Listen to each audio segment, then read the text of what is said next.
In this video, I want to give you a really quick how to time block your week. So one of the things that you know as a business owner, or if you're working for yourself, is that there's never enough time.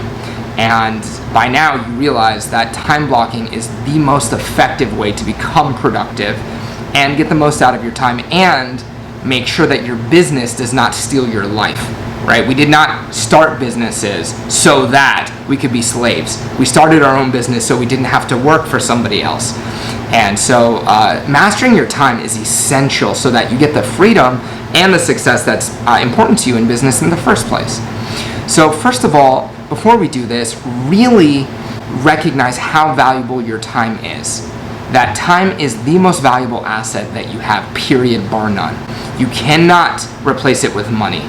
The time that you spend watching this, and I'm grateful that you're doing it, and I really hope that you utilize this, because I know if you do, it will get you hours back every single week.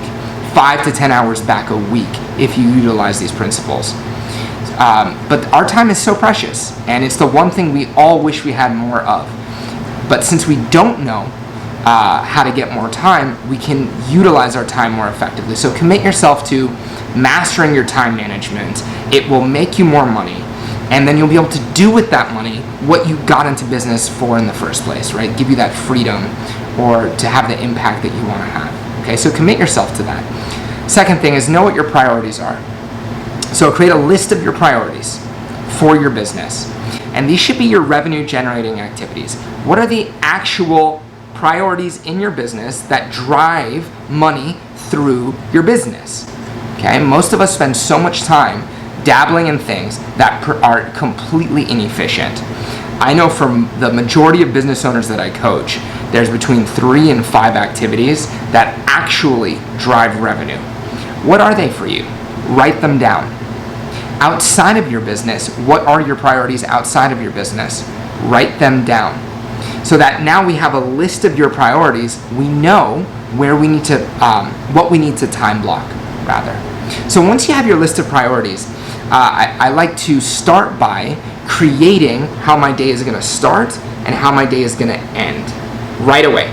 So for those of you who are fans of a morning ritual, I highly recommend it. I might do a video on how to maximize your morning ritual at some point.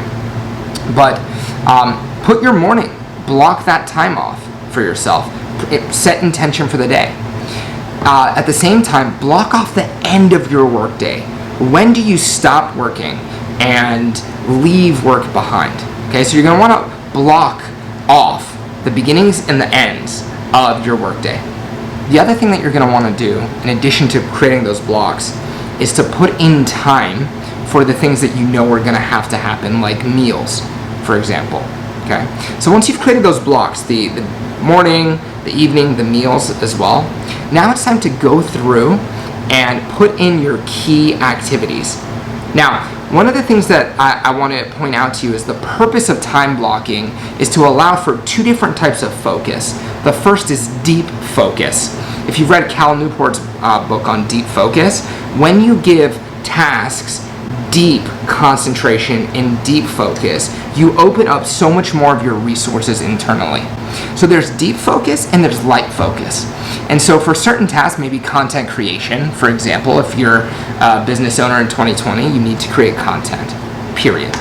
And so you might block off 3 to 5 hours of just deep focus on your content creation. Okay? Light focus might be a time block where you respond to the text messages and emails and phone calls that people have been sending you while you are in a work block. Okay? So take your priorities and then block them off throughout the day. Another thing is the human mind loves ritual. Your nervous system loves ritual. So if you know that you have to make calls every single day this week, and you can time block them from 9 to 11, it could be any time, but your body loves to form habits that way. And if you show up at the same time in the same place, if you know that those activities are things that you repeat over and over again, your neurology will habitualize to them, and you'll find that it gets easier the more you do it. So the more you can ritualize these activities, the easier it's going to get for you. So once you've time blocked your priorities, Then take your to-do list and then fill in around your priorities. Okay, so that's it. It's really, really simple. Okay, so the video got cut off, but it is really simple. And you're just blocking your days, list your priorities, calendar them, fill in your to-do, create blocks for your miscellaneous tasks, and schedule downtime and relaxation. Super simple stuff here.